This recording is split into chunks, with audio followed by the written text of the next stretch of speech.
La realidad es frágil, Goy. Bueno, ya en serio, dejando las estupideces de lado. Buenas tardes a todos. Aquí yo de nuevo en un video. He notado mucho, pero muchísimo, en estos últimos tiempos, que pareciera que uno por fuerza, cuando va a hablar sobre algo o sobre un grupo determinado, uno es un completo estúpido. ¿Por qué? Porque pareciera que uno no tiene cerebro, ni razonamiento, ni inteligencia, ni lógica, ni nada. Porque pareciera que para hablar de ciertos grupos, uno por fuerza necesita invitar a gente de esos grupos a que participen en la discusión, porque si no, cualquier cosa que uno diga no vale para nada, porque uno es un completo estúpido que no tiene absolutamente nada de cerebro o nada que decir al respecto y necesitamos del arcano y místico conocimiento proveniente de las personas que forman parte de ese grupo, porque si no, no solo no podemos hablar, sino que no tenemos absolutamente nada que decir. Bueno, al menos que consideremos que solo sujetos privilegiados tienen acceso a determinadas partes de la realidad, o es que son así de complejas que si no los traemos a ellos, los expertos de iluminados de la secta nivel 4, no podemos nosotros entender nada sobre lo que pasa en determinados grupos. Pues bueno, ya que tenemos una pequeña cosita que las personas que hocican esto evidentemente no tienen, llamado razonamiento, llamado inteligencia, llamado pensamiento, pues resulta que no necesitamos a esa clase de gente para poder hablar de nada. Yo no necesito ser mujer o invitar a un sodomita para cuando esté hablando sobre ellos para poder decir algo sobre ese determinado grupo. Y la falacia esa, falencia y burdo y ridículo de que para obtener una visión de conjunto más amplia del grupo, de hecho no ocurre así. Y esto es lo importante de este video, no esa mierda, la primera, sino esto. Cuando uno pretende obtener su construcción de la realidad o de determinadas partes de esta a través de la consulta de gente perteneciente a un grupo, ¿ustedes creen que la gente que pertenece a ese grupo va a decir que el grupo es malo o tiene algo malo? ¿En qué cabeza cabe que vaya a existir gente que va a decir, no, pues este grupo al que pertenezco tiene todas estas cosas malas? Cuando uno pregunta cosas sobre un determinado grupo, evidentemente va a querer darle un lavado de cara y presentarlo como algo que no es, como algo mucho mejor de lo que en verdad es. Y esto debido al involucramiento que tiene la persona en dicho grupo. Entre más personalizado sea el grupo, tanto más la persona va a hacer propaganda para el grupo cuando vaya a hablar sobre él, más que de hecho decir lo que conforma al grupo.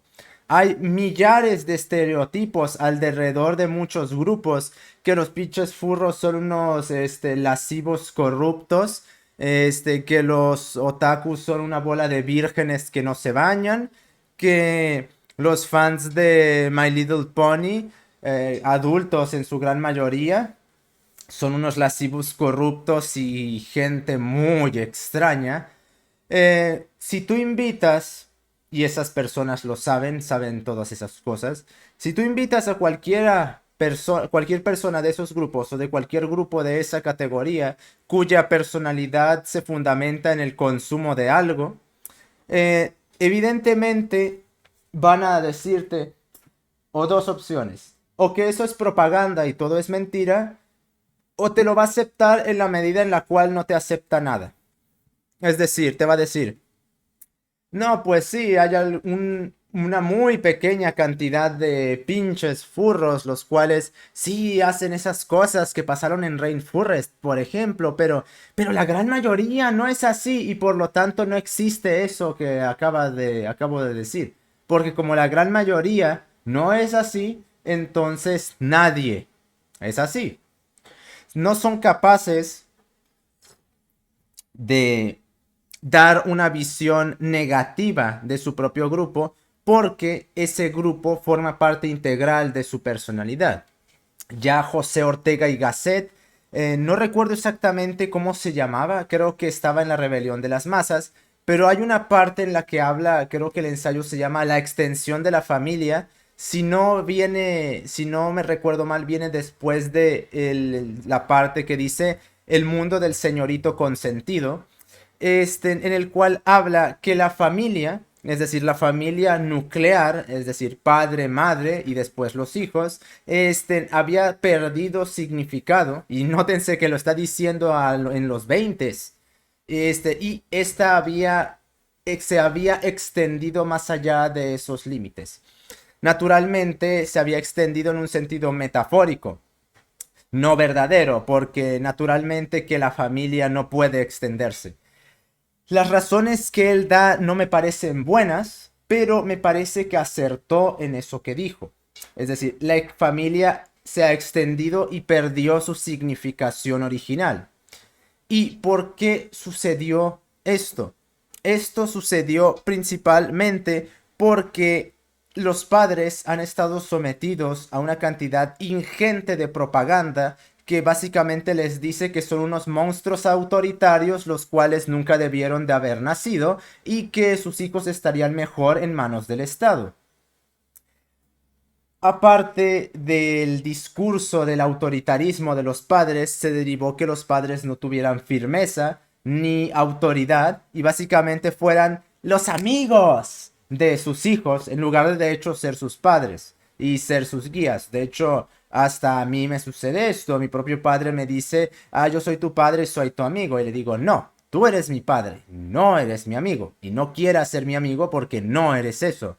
Uno como padre tiene el deber de ser una figura de autoridad y un guía. Un amigo no necesariamente es eso. Y menos en las categorías en las cuales el vulgo determina lo que es un amigo. Por Dios, que poco dista ser el amigo del vulgo de ser un maldito hipócrita solapador de cualquier cosa. Corrupto y participante de la corrupción de la persona y de su propia corrupción. Por lo cual, ya que el padre perdió esa figura de autoridad, los hijos de dichos padres crecieron sin referentes algunos sobre cómo comportarse. Nuestros padres sí crecieron con esos referentes porque sus padres fueron una figura de autoridad, pero esa autoridad lleva estando en ataque desde, como bien mentaba Gasset, tan atrás como los 20. Y esto debido a la influencia marxista, la cual proponía que cualquier autoridad estribaba de personas que eran enfermos mentales. Bien lo dejó en claro Adorno en su libro La personalidad autoritaria, la cual básicamente dice cualquier persona que demuestre ser una autoridad es un enfermo mental. Y en esos tiempos esas ideas ya estaban circulando desde la escuela de Frankfurt. De hecho, no olvidemos que Gasset dimitió de sus cátedras de filosofía de la Universidad de Madrid, si no recuerdo mal, debido a que se asqueó que lo único que se enseñaba era basura marxista. Por eso creó su propio sistema de pensamiento, porque todo era marxismo. En sus lecciones de filosofía menta un poco sobre eso. Sus lecciones de filosofía fueron recopiladas en un libro que se llama ¿Qué es filosofía? 10 lecciones de filosofía y me parecen muy buenas. Ok, dejando eso de lado.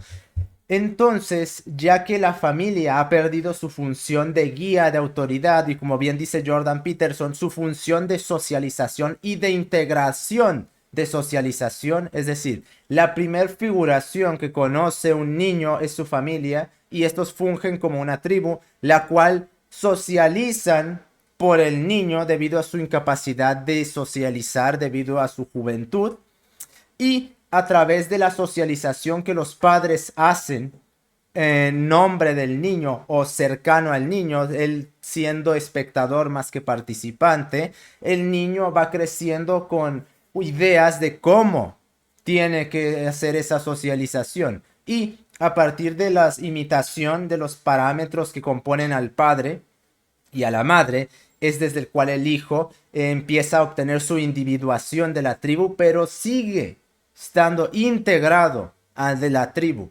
Bien lo menta Desmond Morris en El mono desnudo y el zoológico humano. Menta que como nosotros tenemos una peculiaridad prácticamente inexistente en el reino animal, el cual es que nuestro periodo de infantilidad es el más extenso que existe y al mismo tiempo el periodo de crianza es el más largo que hay, ya que nosotros, las crías de nuestros padres, permanecemos junto con ellos 18, 20, 25 años en promedio aproximadamente. Algunos dejaron a sus padres a los 14, otros hasta los tienen 30 años y siguen viviendo con ellos. Que no hay particularmente nada de malo en vivir con tus padres. El problema es cuando te conviertes, que cuando tienes 30 años vives con tus padres y sigues siendo un maldito niño. Ese es el problema. De hecho, no estaría mal tener esa edad y seguir teniendo a los padres cerca. Pero bueno, eso ya es parte de otra cuestión. Tampoco digo que se vuelvan zagales y tengan 30 años. Muchos de los problemas de la sociedad actual derivan justamente de eso.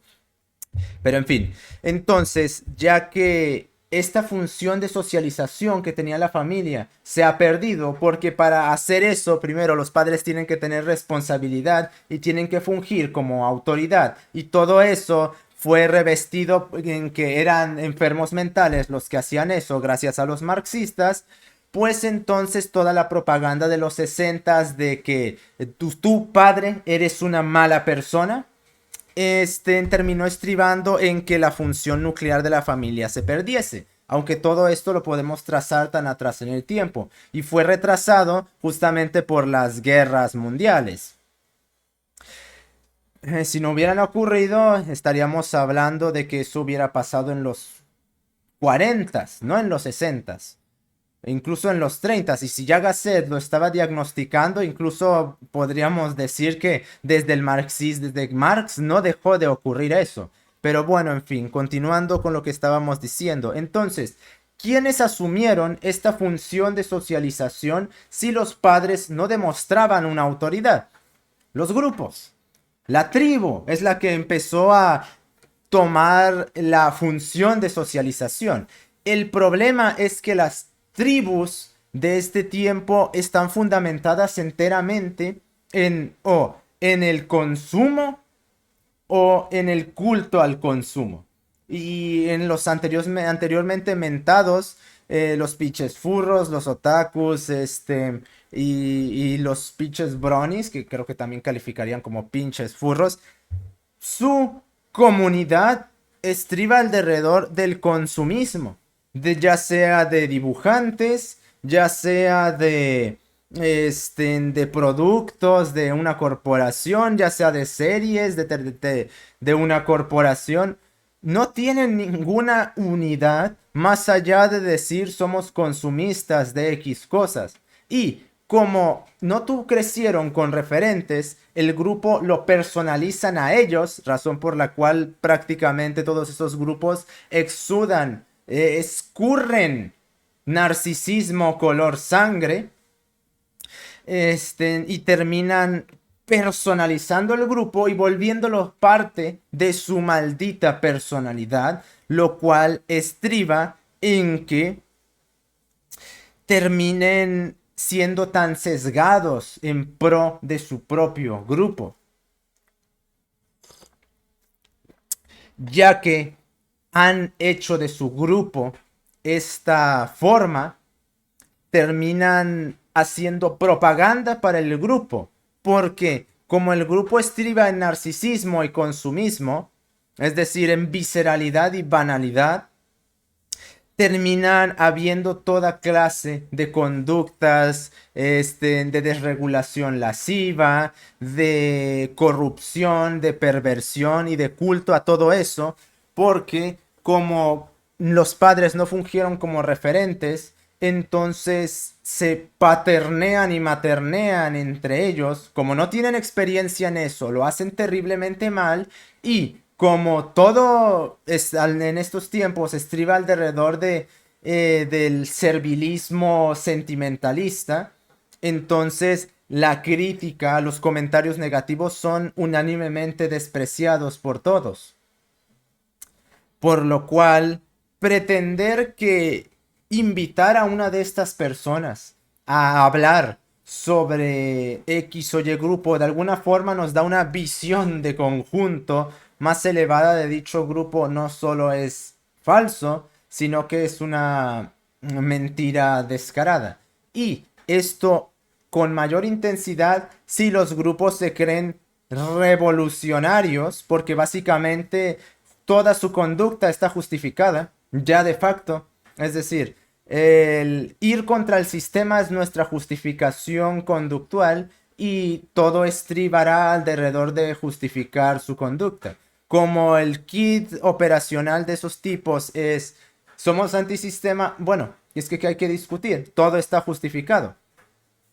Y en este casos como los sodomitas, las lesbianas y todo el colectivo de la piara de los pronombres, como son los antisistema.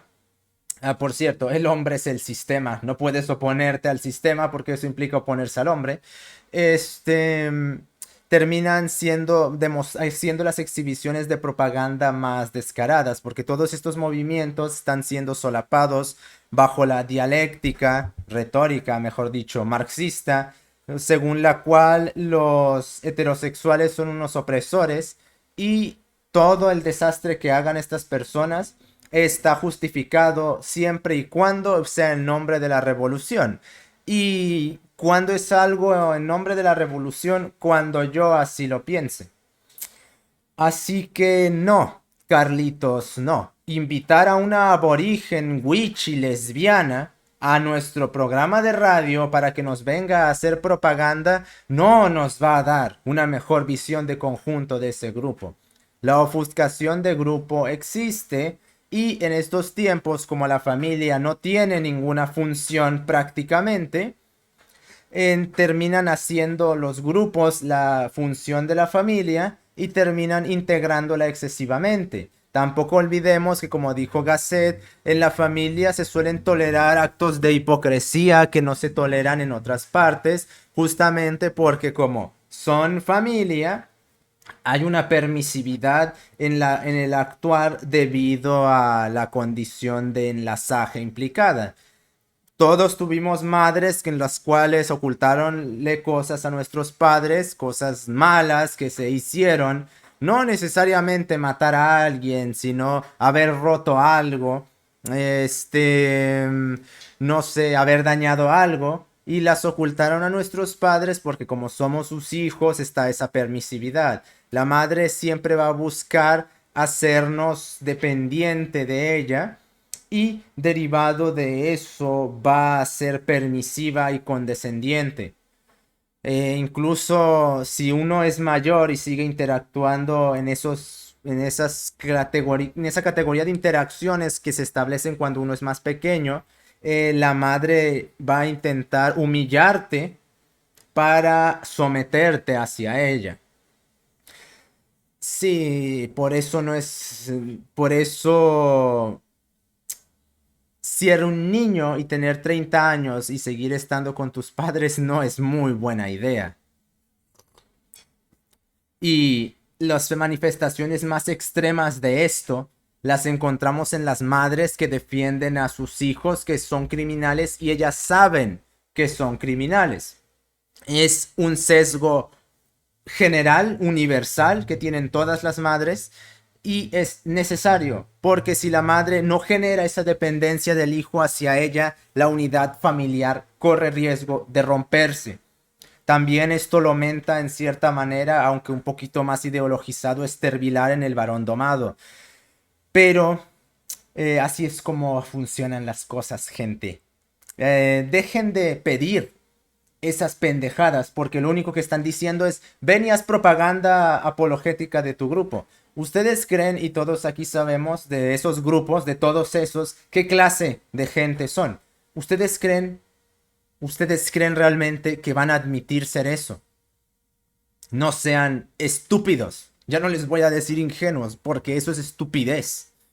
Y un ejemplo taxativo de cómo funciona el proceso de personalización y el cómo progresivamente la unidad a un grupo termina generando esa ceguera moral que acabo de mentar. Voy a dejar un par de videos en la caja de comentarios, uno titulado como 1 y otro titulado como 2, el cual demuestra lo que estoy diciendo. Cuando uno forma parte de un grupo, tiene un juicio sesgado hacia ellos. Cuando el grupo se integra a uno y forma parte de la personalidad de uno, que sería el video 2, y sí, ya lo sé, ya lo sé. ¡Ah! ¡Ah! ¡Ah! ¡Ah! ¡Pinches! ¡Ah! ¡Pinches foros! Sí, sí, sí, sí, ya lo sé, de acuerdo. Y si dicen qué cojones te está pasando, vayan a ver los videos y entenderán de qué diablos estoy hablando. Y el segundo video muestra qué pasa cuando el grupo se personaliza. De ese ejercicio de sentimentalismo estúpido a más no poder. Así que, no, Carlitos, traer a una aborigen wichi lesbiana para darnos lecturas sobre epistemología y ciencia no va a traer absolutamente nada bueno. Nos estamos viendo.